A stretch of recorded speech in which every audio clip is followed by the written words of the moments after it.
Μπαμπά, θέλω πολύ ένα χάμπουργκερ. Είχα φάει κάποτε, ήταν τόσο νόστιμο. Θα μου αγοράσεις ένα όταν θα έχεις λεφτά? Ρώτησε ο Εμμανουήλ, καθώς η μύτη του κόντευε να σπάσει από τη μυρωδιά, περνώντας μπροστά από το γνωστό φασφουντάδικο. Ο Σπύρος ένιωσε ένα βαθύ πόνο μέσα του. Πριν από λίγο καιρό θα μπορούσε να είχε αγοράσει ολόκληρο εστιατόριο. Όμως τώρα δεν μπορούσε να πάρει ούτε ένα μπέργκερ. Ο νεαρός πατέρας έσφιξε ενστικτωδώς το χέρι του γιού του. Δεν ζήτουσε τίποτα. Ο γιος του κάτι υπερβολικό, γιατί ήξερε πως δεν υπήρχε και οικονομική δυνατότητα στο να το αντέξουν. «Εμμανουήλ μου, σου υπόσχομαι ότι θα σε κεράσω ό,τι θέλεις, όμως δώσε μου λίγο χρόνο και σύντομα θα έχεις ό,τι επιθυμείς», του είπε. «Όμως προς το παρόν θα σου φτιάξω στο σπίτι ένα μπέργκερ το οποίο θα γλύφεις και τα δάχτυλά σου». Το στομάχι του Σπύρου τώρα γουργούρισε, καθώς στη δουλειά του μπορούσε να αντέξει οικονομικά μόνο ένα τόστ για να φάει μεσημεριανό. Ούτε και στο σπίτι τον περίμενε ένα πλούσιο δείπνο, καθώς φτάνοντας στο σπίτι και δίνοντας το παιδί στη Σιλβή, η οποία έσπευσε να τα βοηθήσει να βγάλουν τα ρούχα, ενώ εκείνη ασχολιόταν με τα παιδιά, ο Σπύρος βρήκε ένα κεφτεδάκι που είχε αφήσει στο ψυγείο. Ήταν ο τελευταίος. Αναστέναξε. Φαίνονταν πολύ φθηνό. Με το ζόρι το ονόμαζε κεφτέ. Ήταν πολύ μικρό. Από την άλλη είχε λίγες τηγανιτές πατάτες. «Λοιπόν, ετοιμάζω δείπνο που θα γλύφετε τα δάχτυλά σας». Και στη συνέχεια ο Σπύρος έκοψε το ψωμί, το μαύρο ψωμί, σε φέτες. Έβαλε λίγο καρότο, λίγη μαγιονέζα, το κάλυψε και με μια φέτα γαλοπούλα και μετά άλλο ένα κομμάτι ψωμί. Έφτιαξε και ένα δεύτερο σάντουιτς με τον ίδιο τρόπο. Μετά πρόσθεσε πατάτες στο πιάτο και φώναξε τα παιδιά. «Λοιπόν, εδώ είναι το σπιτικό χάμπουργκερ και πατάτες τηγανιτές». «Μα με μαύρο ψωμί, ρε μπαμπά». «Ναι, παιδί μου, άλλωστε όλοι το λατρεύουν αυτό», είπε ο Σπύρος χαμογελώντας, παρόλο που η κοιλιά του και εκείνη γουργούριζε. Τα παιδιά τώρα κάθισαν και καταβρόχθησαν με ανυπομονησία το δείπνο τους, εκτιμώντας την προσπάθεια του μπαμπά. Ονειρεύονταν εδώ και καιρό να είναι μέλη μιας κανονικής οικογένειας και τώρα η επιθυμία τους είχε γίνει πραγματικότητα. Ακόμα και η γυναίκα ήταν χαρούμενη, αν και δυσκολευόταν να το εκφράσει. Στη συνέχεια τα παιδιά πήγαν να δουν κινούμενα σχέδια πριν κοιμηθούν. Ο Σπύρος έπλυνε τα πιάτα και μετά πήγε για ύπνο. Όμως πόσο είχε αλλάξει η ζωή του. Ποτέ άρχισαν όλα αυτά. Κι όπως άρχισαν σε εκείνο το πάρτι γενεθλίων πριν από περίπου 7 χρόνια. Όμως αν μπορούσε να γυρίσει πίσω, θα πήγαινε σε εκείνο το πάρτι. Ποιος ξέρει. Τότε ήταν που είχε αποφασίσει να γιορτάσει τα γενέθλιά του σε ένα μέρος όπου προσδοκούσε ένα ξέφρενο πάρτι με νεαρούς φίλους. Ο Σπύρος καλεσμένος, αν και δεν ήθελε να πάει. Πρώτον, το θεωρούσε ένα πάρτι το οποίο θα ήταν γεμάτο με επιδειξίες, τις λεγόμενες λεζάντες ανθρώπους, οι οποίοι ήθελαν να επιδείξουν τον πλούτο τους. Δεύτερον, θα έπρεπε τώρα να ξοδεύει χρήματα, αρκετά για να πάρει ένα δώρο το οποίο δεν μπορούσε να αντέξει τότε οικονομικά. Όμως τρίτον, θα ήταν και η πρώην του, η οποία τον είχε καταλήψει για κάποιον πλουσιότερο, αφήνοντας έτσι και την αυτοεκτίμησή του στα τάρταρα. Όμως ο Σπύρος είχε και ένα περίεργο προαίσθημα ότι κάτι κακό θα συνέβαινε στο πάρτι. Έτσι αποφάσισε να μην πάει. Όμως ήθελε να πάρει τηλέφωνο το φίλο του και να του ευχηθεί χρόνια πολλά. Τον πήρε τηλέφωνο. «Φραγκίσκο, χρόνια πολλά φίλε, να τα κατοστήσεις. Ελπίζω να είναι όλα καλά και πάνω απ' όλα να έχεις την υγεία σου. Αδερφέ μου, σε ευχαριστώ. Σου έχω στείλει τη διεύθυνση, έτσι? Φραγκίσκο, μάλλον δεν θα τα καταφέρω ρε εσύ. Ξέρεις, έλα, τα ξέρω. Έλα, ξέχνατε τώρα, ξέρω τι θα είναι εδώ. Προχώρα, έλα από εδώ. Έλα, θα σε συστήσω σε κάτι καλές. Έλα, αν δεν έρθεις, θα προσβληθώ, το έχεις καταλάβει, έτσι? Δεν υπάρχει πάρτι χωρίς εσένα. Λοιπόν, μη λέμε πολλά, τα λέμε από κοντά τα υπόλοιπα. Κλείνω, γεια. Κι έτσι, ο Σπύρος έπρεπε να πάει. Τι να πήγαινε όμως για δώρο. Αποφάσισε να πάει ένα μπουκάλι καλό ουίσκι. Άλλωστε δείχνει πάντα να είναι μια καλή επιλογή. Το πάρτι αποδείχθηκε ξέφρενο. Άρχισαν όλοι να χορεύουν δεξιά-αριστερά και να πίνουν. Ο Σπύρος όμως, κοιτώντας τα πάντα, κοιτώντας όμως και στο σπίτι, υποσχέθηκε στον εαυτό του πως μια μέρα θα έχω κι εγώ ένα τέτοιο σπίτι. Στη συνέχεια ένιωσε μια ανατριχύλα όταν ένα χέρι τον έπιασε ξαφνικά από τον ώμο, ακολουθούμενο από ένα τραχή και ελαφρώς μεθυσμένο κάπως γέλιο. «Θα έχεις ένα ακόμα μεγαλύτερο μέρος από αυτό το αχούρι, φίλε. Χαίρομαι που σε βλέπω και ευχαριστώ που ήρθες. Δεν θα ήταν το ίδιο χωρίς εσένα». Στην αρχή ο Σπύρος ένιωσε άβολα. Όλοι στο πάρτι συζητούσαν για πράγματα που εκείνος δεν καταλάβαινε. Κυρίως για κάποια γκάτζετ ή για κάποια γρήγορα αμάξια, εκείνα που αγαπούν οι νεόπλουτοι. Στο Σπύρο όμως δεν άρεσαν τα γκάτζετ ή τα γρήγορα αμάξια, οπότε δεν είχε και τίποτα να πει. Αλλά τα κορίτσια τον κοιτούσαν. Όμως γι' αυτόν δεν ήταν περίεργο, γιατί ήταν ένας όμορφος και αθλητικός τύπος με ωραίο χαμόγελο. Ωστόσο δεν τον πλησίασαν. Οι ώρες περνούσαν. Ο Σπύρος ήταν έτοιμος τώρα να γυρίσει στο σπίτι του. Πολλοί στο πάρτι ήταν ήδη μεθυσμένοι και είχαν αρχίσει να κάνουν τρέλες. Τα κορίτσια διασκορπισμένα σε διάφορες γωνιές, και πλέον γι' αυτόν είχε αρχίσει να γίνεται βαρετό. Άλλωστε έπρεπε να τηρήσει και τη ρουτίνα του. Και στη συνέχεια λοιπόν ο Σπύρος αποχαιρέτησε τον εορτάζον και πήρε ένα ταξί. Καθώς το αμάξι σταμάτησε και ο Σπύρος ετοιμαζόταν να μπει μέσα, μια ξανθιά εντυπωσιακή γυναίκα με ένα πίστευτα στενό κολάν και ένα μπλουζάκι έπεσε σχεδόν πάνω του, φανερά μεθυσμένη. Όμως κατάφερε να μείνει όρθια πάνω στα ψιλοτάκουνα τα κούνια της, αναπνέοντας τις αναθυμιάσεις αλκοόλ στο πρόσωπο, τώρα του Σπύρου εκπνέοντας. Περίμενε, αυτό είναι, πώς είπαμε ότι σε λένε?» του είπε του Σπύρου. «Σπύρος. Άκου Σπύρο, πάρε με μαζί σου». «Να σε πάρω, αλλά πού πας?» «Δεν ξέρω, θα έρθω μαζί σου, δεν μπορώ να πίνω άλλο. Τους βλέπεις αυτούς, με πιέζουν, λίγο ακόμα να πιω και θα λιποθυμήσουν. Και είμαι σίγουρη που θέλουν κάτι από μένα που δεν θέλω να το μοιραστώ μαζί τους». Ο Σπύρος κοίταξε μία εκείνη και μία προς το μέρος που εκείνη έδειχνε. Βέβαια, αυτοί οι άντρες είχαν ένα βλέμμα που ήταν λες και ήταν αρπακτικά. Παρά την απέχθειά του για μεθυσμένα κορίτσια, ο Σπύρος ένιωσε τον ευγενή υπότη του μέσα ανατολικά. «Έλα, μπες», της είπε, «πάμε». «Ωχ, σε ευχαριστώ», του είπε η κοπέλα και έκατσε μαζί του μέσα στο ταξί. «Είμαι η Σοφία και μάλλον είμαι λίγο μεθυσμένη», του είπε. Όμως μέσα σε 3 λεπτά την είχε πάρει ο ύπνος.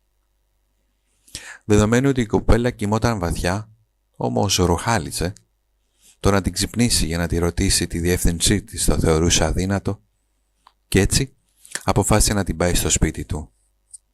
Δεν ήταν τώρα η εύκολη υπόθεση να τη σύρει μέχρι το διαμέρισμά του. Η καλονή γατζώθηκε πεισματικά στις σκάλες με τα τακούνια της, όμως τελικά βρέθηκε σε ένα ζεστό κρεβάτι κάτω από μια κουβέρτα, ενώ ο Σπύρος κοιμήθηκε στο σαλόνι. Το πρωί η Σοφία ξύπνησε με έναν έντονο πονοκέφαλο. Ο Σπύρος όμως της έδωσε το φάρμακο των αναβράζων που είχε για τέτοιες περιπτώσεις. Στη συνέχεια, αφού συνήλθε, η Σοφία ήπιε λίγο καφέ και φαινόταν να είναι ένα άτομο το οποίο πλησίαζε στα όρια ενός αξιολάτρευτου κοριτσιού. Έβγαλε το τηλέφωνό της από την τσάντα, το άνοιξε και οι ειδοποιήσεις αναπάντητων κλήσεων άρχισαν να έρχονται βροχή. Όχι, ο μπαμπάς μου. Σπυρό, σε ευχαριστώ πολύ. Αν δεν ήσουν εσύ δεν ξέρω τι θα μου είχε συμβεί. Πρέπει να πάω σπίτι, αλλιώς ο μπαμπάς μου θα με σκοτώσει, του είπε. Και στη συνέχεια μάζεψε γρήγορα τα πράγματά της, φίλησε το Σπύρο στο μάγουλο και έφυγε από το φιλόξενο διαμέρισμά του. Ο Σπύρος τώρα αναστέναξε με ανακούφιση. Από τη μία πλευρά ήταν ενδιαφέρον να φροντίσει ένα όμορφο κορίτσι και κακά τα ψέματα η Σοφία ήταν απίστευτα όμορφη. Αλλά από την άλλη δεν του άρεσαν τέτοιες περιπέτειες. Δεν του άρεσε όταν κάτι διέκοπτε τη συνήθη ρουτίνα του. Κι έτσι έσπεψε να βγάλει αυτή την κατάσταση από το μυαλό του, καθώς τις επόμενες 4 μέρες που θα περνούσαν θα έπρεπε να πάει σε μια συνέντευξη για δουλειά. Αν την έπαιρνε, θα είχε επιτέλους τα χρήματα που ονειρευόταν και η ζωή του σίγουρα θα άλλαζε. Θα μπορούσε ακόμα να μετακομίσει και από αυτό το ήδη φτωχικό μέρος που ζούσε, καθώς ήταν ένα μέρος που το θεωρούσε πολύ ντροπή ακόμα και να καλέσει μια κοπέλα να περάσει καλά. Μόλις τις προάλλες η νέα του γνωριμία, η Σοφία, αναγκάστηκε να κάνει ντου σε μια σπασμένη μπανιέρα που είχε. Την ντροπή γι' αυτόν. Βέβαια δεν ήταν να απορεί κανείς που η πρώην του έφυγε και τον άφησε για έναν πιο πλούσιο άντρα, απρόθυμη να περιμένει το Σπύρο να σταθεί στα πόδια του. Πώς θα τα πήγαινε εκείνη τώρα? Πιθανότατα ευτυχισμένη. Οι μέρες κυλούσαν. Ο Σπύρος τώρα ήταν ευηρικός, καθώς έφτασε η μέρα που θα πήγαινε σε συνέντευξη. Ήταν μια δουλειά ζωτικής σημασίας για αυτόν. Όταν μπήκε στην εταιρεία και στο γραφείο που έπρεπε να δώσει συνέντευξη, εκεί είδε διευθύνων να είναι η Σοφία. Εκείνη, βλέποντάς τον, του είπε: «Σπύρο, τι έκπληξη! Μα τι κάνεις εδώ? Έχεις έρθει για τη συνέντευξη?» «Ξέρεις, προσπαθούσα να βρω τον αριθμό σου, να σου τηλεφωνήσω, όμως από την άλλη δεν ήθελα να ρωτήσω και το Φραγκίσκο. Ξέρεις, τσακωθήκαμε σε εκείνο το πάρτι. Μου την έπεφτε και εγώ τον απέρριψα. Μάλλον θα είναι ακόμα θυμωμένος». «Όχι, Σοφία, μπορεί να μην είναι αυτό. Ξέρεις, το πιο πιθανό είναι να ντρέπεται για τη συμπεριφορά του». «Έλα τώρα, Σπύρο, σε παρακαλώ. Τι πει σαν εσένα ντρέπονται? Αυτός αποκλείεται». «Σοφία, όλα αυτά ωραία και καλά, αλλά εγώ σε ποιον θα μιλήσω για τη δουλειά?» «Μα σε μένα», του είπε. «Είναι η εταιρεία του πατέρα μου και εγώ είμαι υπεύθυνη για τις προσλήψεις.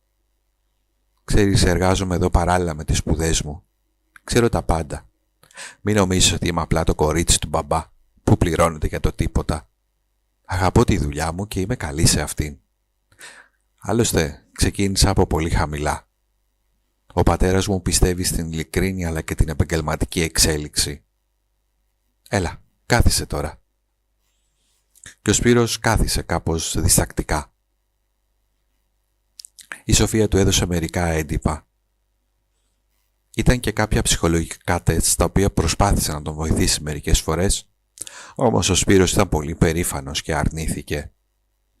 Συμπλήρωσε τα έντυπα, τα έδωσε στη Σοφία και 2 μέρες αργότερα έλαβε ένα mail από εκείνη, καθώς τον ενημέρωνε πως πήρε τη δουλειά. Άλλωστε, εκείνο το βράδυ η Σοφία του τηλεφώνησε. «Σπύρο, δεν απάντησες. Το mail το πήρες?»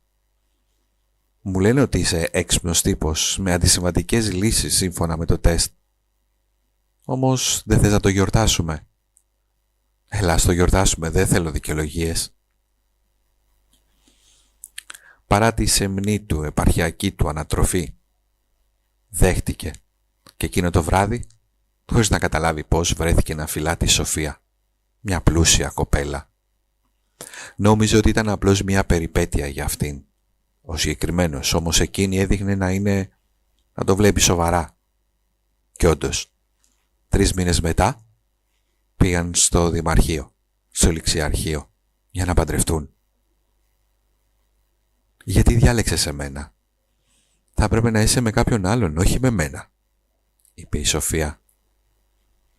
«Έλα, μην είσαι ανόητος. Δεν με ενδιαφέρουν πλούσια αγόρια, άλλωστε δεν είναι αληθινά. Είναι εγωιστές, ξέρεις, και πολλοί από αυτούς ασχολούνται με κακά πράγματα, ενώ είσαι αληθινός. Είσαι αληθινός και θέλω να είμαι μαζί σου». Παραδόξως, ακόμα και ο πατέρας της δεν είχε αντίρρηση. Μπορεί να ήταν αυστηρός στις δουλειές του, όμως προτιμούσε να μην ανακατεύεται σε θέματα σχέσεων της κόρης του. «Ξέρεις», είπε ο Σπύρος, «εγώ προέρχομαι από ένα μικρό χωριό. Βέβαια δεν ντρέπομαι γι' αυτό. Αλλά κοιτάζοντας πίσω από την άλλη βλέπω και πόσο μακριά έχω φτάσει. Έχω δουλέψει σκληρά. Έχω ζήσει και αγωνιστεί στο έπακρον. Όμως το ίδιο βλέπω και σε σένα. Έχεις ξεπεράσει τις προσδοκίες. Σπύρο, άκουσέ με. Είσαι πολύ δυνατός, πιο δυνατός από ό,τι νομίζεις. Θα εκπαιδευτείς κι άλλο και θα ανέβεις, μην ανησυχείς». Μερικές φορές ο Σπύρος πίστευε ότι όλα αυτά ήταν απλώς ένα όνειρο. Μόλις χθες ήταν ένα απλό αγόρι και τώρα διοικούσε ένα υποκατάστημα της εταιρείας. Φυσικά έπρεπε να ταξιδεύει και πολύ για τη δουλειά του. Παρ' όλα αυτά, η Σοφία τον ζήλευε πολύ όταν έλειπε. Ο πεθερός του τώρα αστειευόταν πως η Σοφία χρειαζόταν παιδιά για να την απασχολούν και να μην ανησυχεί. Βέβαια και ο Σπύρος έδειχνε αλλά και ένιωθε έτοιμος για να κάνει παιδιά. Μετά από σχεδόν 7 χρόνια γάμου, είχαν φτάσει σε μια ηλικία όπου θα μπορούσαν να γίνουν γονείς. Ο Σπύρος ήταν έτοιμος να γίνει πατέρας. Όμως τώρα η Σοφία ήταν ανένδοτη σε αυτό. Ήθελε μια μεγάλη και αγνή αγάπη, αλλά μόνο για τον εαυτό της. Δεν ήθελε να μοιραστεί το Σπύρο με κανέναν, ούτε καν με παιδιά. Ζήλευε τώρα ακόμα και τη δουλειά του, αν και θεωρούσε τον εαυτό της γυναίκα καριέρα. Όμως από την άλλη δεν ήθελε να καταστρέψει και το σώμα της. Έτσι θεωρούσε ότι θα καταστρεφόταν κάνοντας παιδιά. Εν ολίγης η κουβέντα όποτε ξεκίναγε για παιδιά δεν πήγαινε καλά για το Σπύρο. Αυτό όμως ήταν ένα σημαντικό ζήτημα για εκείνον. Ήταν ένας κλασικά μεγαλωμένος άντρας ο οποίος δεν μπορούσε να φανταστεί μια οικογένεια χωρίς παιδιά. Τα αγαπούσε άλλωστε. Τα έβρισκε χαρούμενα και γεμάτα ζωή. Και γι' αυτό προσφέρθηκε να παραδώσει εθελοντικά μία δωρεά από την εταιρεία του σε μία φιλανθρωπική οργάνωση, καθώς ήταν παιδιά τα οποία είχαν υποστεί βία, είχαν βρεθεί σε δύσκολες καταστάσεις. Εκεί ήταν που βρισκόταν και μία γυναίκα με 2 παιδιά, με ένα αγόρι και ένα κορίτσι. Το αγόρι ζωηρό, το κορίτσι σχηθροπό. Η γυναίκα δεν μπορούσε να τα φροντίσει σωστά. Είχε πουλήσει τα πάντα. Είχε μπλέξει όμως και με ουσίες. Και ήταν θαύμα που είχε καταφέρει και είχε παιδιά. Ποτέ δεν πίστευα ότι η αγαπημένη μου κόρη θα έμπλεκε. Όλα μου φαίνονταν τόσο ωραία όταν παντρεύτηκε εκείνο τον πλούσιο, το μορφωμένο άντρα. Νόμιζα ότι τη φρόντιζε. Εγώ τώρα είμαι η μόνη της οικογένεια. Έλεγε τώρα η μητέρα. Η μητέρα της Λίζας ήταν η πρώην του Σπύρου. Η Λίζα, όταν είχε γεννήσει ο άντρας της, υποψιάστηκε πως το παιδί δεν ήταν δικό του και έκανε τεστ πατρότητας. Και είχε δίκιο. Κι έτσι την έδιωξε κακήν κακός από το σπίτι. Και η Λίζα επέστρεψε στη μητέρα της, η οποία έκλαιγε, μισούσε το μωρό. Και τώρα η μητέρα της έβλεπε την κόρη της να πέφτει σε κατάθλιψη και να πίνει. Ανακάλυψε ότι ο πατέρας του μωρού, τον οποίο γνώρισε πριν από τον άντρα της, είχε παντρευτεί μια πλούσια καλονή και ήταν ευτυχισμένος. Και τότε ήταν που απέκτησε και ένα δεύτερο παιδί με κάποιον άλλον. Δεν τα φρόντισε ποτέ και μετά πνίγηκε στο ποτάμι της, στο οδηγούμενη από τη δυστυχία ποτάμι. Ο Σπύρος την άκουγε. Στη συνέχεια η μητέρα της είπε: «Εγώ σταμάτησα να κλαίω για αυτήν μόνο και μόνο επειδή έχισα όλα τα δάκρυά μου, όταν η Λίζα μου ήταν ακόμα εαυτός της και όχι το ράκος που έγινε. Με ανάγκασε να της γράψω το διαμέρισμα και μετά το έχασε. Κι έτσι που θα μπορούσαμε να πάμε. Μόνο εδώ», είπε. Ο Σπύρος άκουγε τώρα την ιστορία της ηλικιωμένης γυναίκας και η καρδιά του πονούσε βαθιά.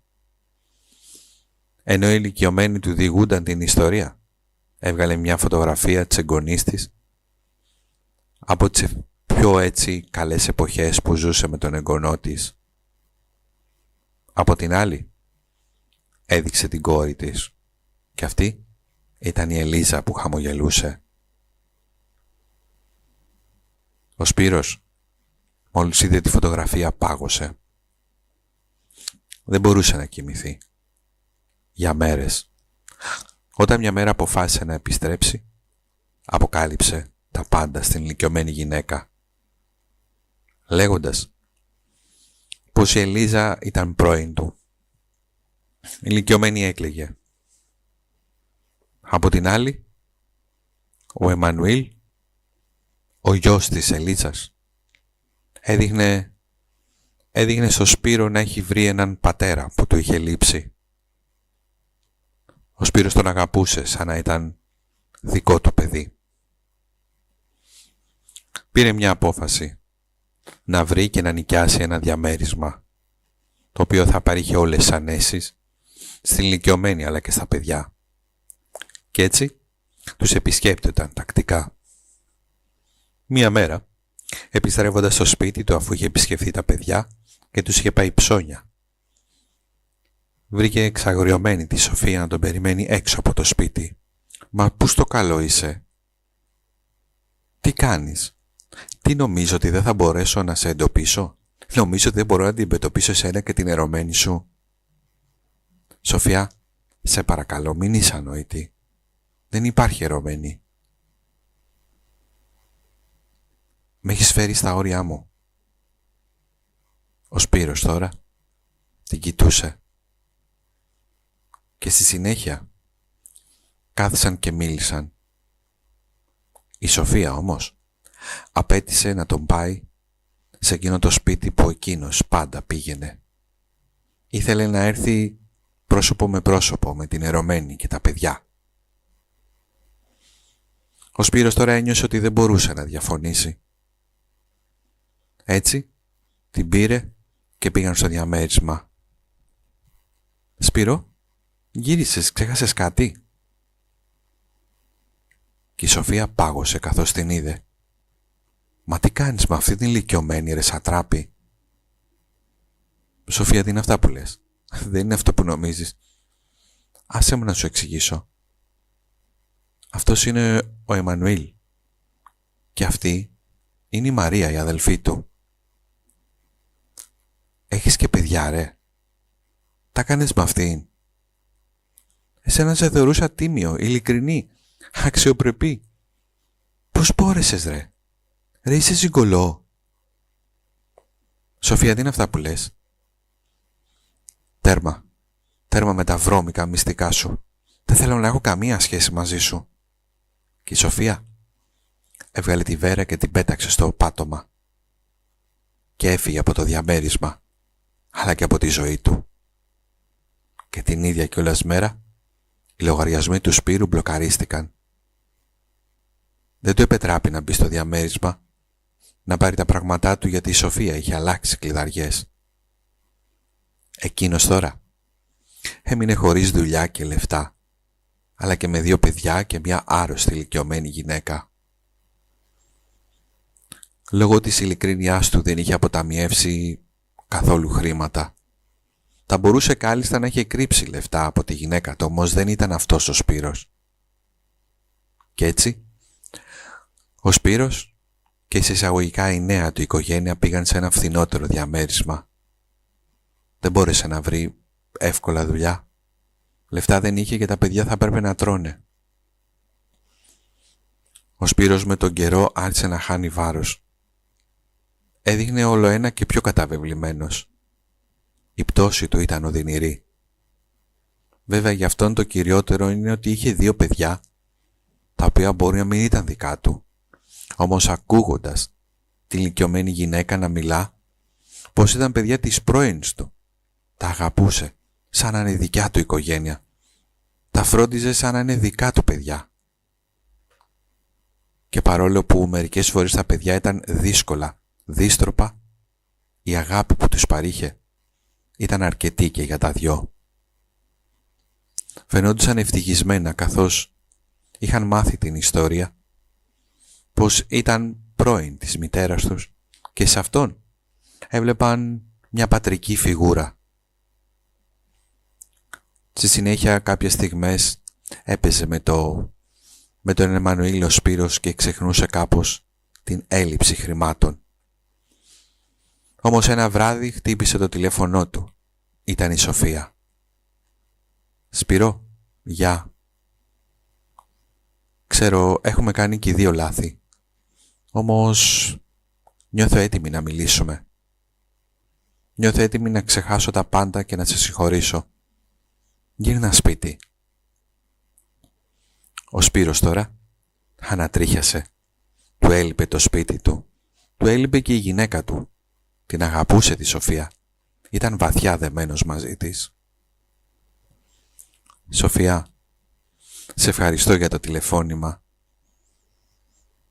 Το ξέρω πως είσαι καλός άνθρωπος αλλά και ευγενικός. Σπυρό, γύρνα πίσω και θα ξεχάσουμε και οι 2 αυτά που έχεις κάνει. Όμως αν τα κάνεις πάλι θάλασσα δεν θα σε συγχωρήσω». «Σοφία, καταλαβαίνω που το πας. Τα παιδιά δεν μπορώ να τα εγκαταλείψω». «Μα τι εννοείς δεν θα τα εγκαταλείψεις? Τι το παίζεις ευγενικός? Το καταλαβαίνεις? Καταλαβαίνεις τι κάνεις? Ωραία, κάτσε εκεί σε αυτό το αχούρι με τη γριά. Άκου, έχεις μισή ώρα να αποφασίσεις. Αν δεν ξαναπάρεις τηλέφωνο τελειώσαμε. Όμως μην νομίζω ότι θα βρεις μια αξιοπρεπή δουλειά. Θα καταλήξεις στους δρόμους, Σπυρό. Εγώ έχω κάνει τα πάντα για σένα μαζί με τον πατέρα μου, με την οικογένειά μου, με τη μάνα μου και εσύ έτσι μας το ξεπληρώνεις». Και η Σοφία έκλεισε το τηλέφωνο. Όμως ο Σπύρος δεν είχε καμία πρόθεση να την ξανακαλέσει. Δεν θα υπέκυπτε σε αυτό τον εκβιασμό. Βέβαια ήξερε ότι ο δρόμος μπροστά του θα ήταν δύσκολος. Και τώρα τα προβλήματα υγείας είναι αυτά που προσθέθηκαν στην καθημερινότητά του. Οι κακές συνθήκες διαβίωσης επιβάρυναν το Σπύρο, ο οποίος δυσκολευόταν πλέον. Τα χρήματά του απελπιστικά λίγα. Έκανε περιστασιακές δουλειές. Στη συνέχεια τα πράγματα έγιναν χειρότερα, καθώς η μικρή Μαρία έπαθε πνευμονία. Η νεαρή νοσοκόμα ήθελε αρχικά να επιπλήξει τον αμελή πατέρα που άφησε την κατάσταση του παιδιού να επιδεινωθεί. Άλλωστε όποιος τον έβλεπε τον καταλάβαινε ότι αυτός είναι ο πατέρας παρόλο που δεν ήταν. Όμως σύντομα κατάλαβαν ότι ο Σπύρος ανησυχούσε πραγματικά για τα παιδιά και ότι σύντομα κατάλαβαν ότι δεν είναι μια συνηθισμένη οικογένεια. Ενώ η Μαρία βρισκόταν στο νοσοκομείο, εκείνος δέχτηκε ένα τηλεφώνημα από τον παλιό του το φίλο, τον Φραγκίσκο. Εκείνο το φίλο του οποίου το πάρτι είχε φέρει κοντά, εκείνον και τη Σοφία. «Σπύρο, τι κάνεις ρε φίλε, έχουμε καιρό να τα πούμε». «Τα έμαθα για σένα και τη Σοφία. Όμως άκουσέ με τώρα. Έχω μια καλή θέση εργασίας. Αλλά ξέρεις, για να σε πάρω θέλω κι εγώ κάποιες πληροφορίες για την εταιρεία που ήσουν. Κάτι λεπτομέρειες τώρα φαντάζεσαι. Μη φαντασείς δηλαδή, εντάξει. Θα βοηθήσεις?» «Φραγκίσκο, ειλικρινά εκτιμώ που μου προσφέρεις δουλειά. Βέβαια χαίρομαι και που σε ακούω. Όμως φίλε, όχι. Εγώ δεν μπορώ να το κάνω αυτό». Ένα λεπτό, περίμενε, μην κλείνεις το τηλέφωνο. Δεν χρειάζομαι πληροφορίες για την εταιρεία του πεθερού σου. Οι επιχειρήσεις μας είναι διαφορετικές. Έλα να με δεις αύριο. Ήθελα απλά να σε δοκιμάσω ρε.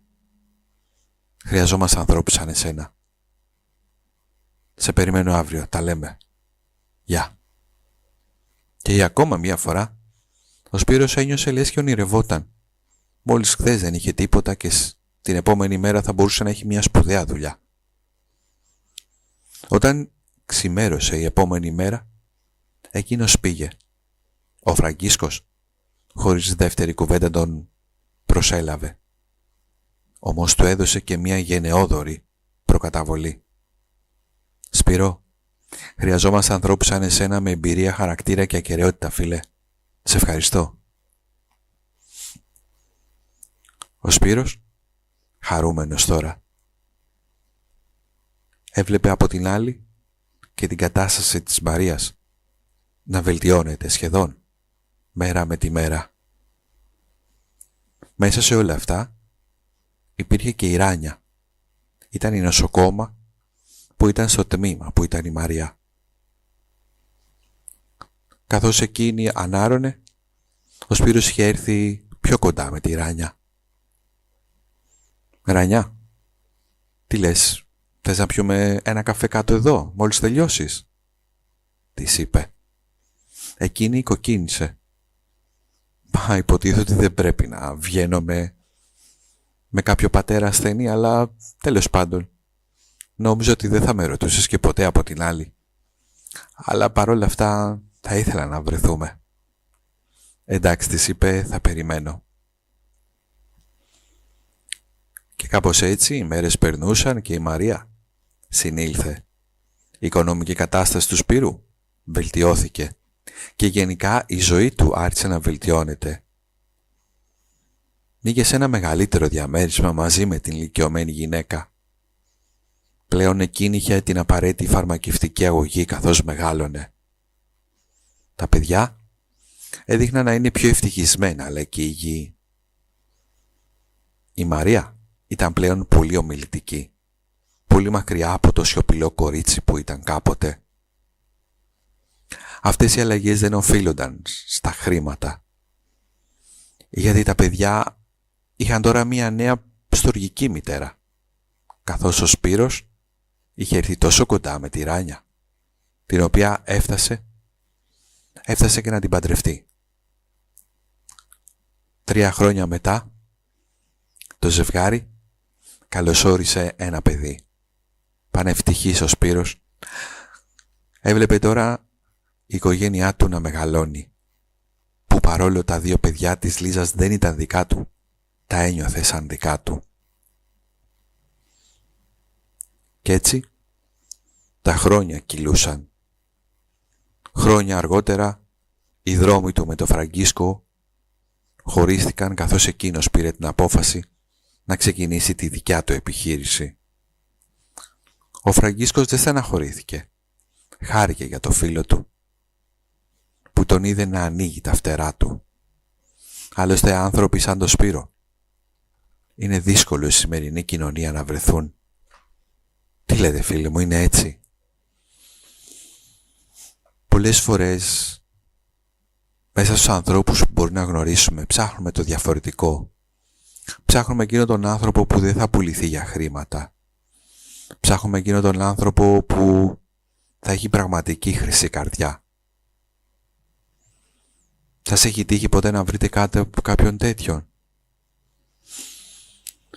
Ξέρετε, εδώ ο Σπύρος πέρασε από τα πλούτη, η γυναίκα του δεν τον κατάλαβε ποτέ. Εκείνος ένιωσε συγκινημένος, καθώς μια φιλανθρωπία ήταν που τον έκανε να γνωρίσει την ηλικιωμένη γυναίκα που η πρώην του, η Λίζα, η οποία θεωρούσε ότι θα έτρωγε με χρυσά κουτάλια, παντρεύτηκε έναν πλούσιο και είχε μπλέξει με άλλον, έκανε παιδιά, μετά έμπλεξε στις ουσίες, πέθανε και εκείνος ένιωσε την ανάγκη να μεγαλώσει αυτά τα παιδιά σαν να ήταν δικά του. Σπάνιοι άνθρωποι, σαν το Σπύρο, τι λέτε? Κάπου εδώ θέλω να σε ευχαριστήσω για ακόμα μία φορά που πραγματικά ήσασταν μαζί μου και σε αυτή την ιστορία. Ειλικρινά, σας ευχαριστώ από τα βάθη της καρδιάς μου και ανανεώνουμε το ραντεβού μας στην επόμενη καθημερινή ιστορία. Να είστε καλά.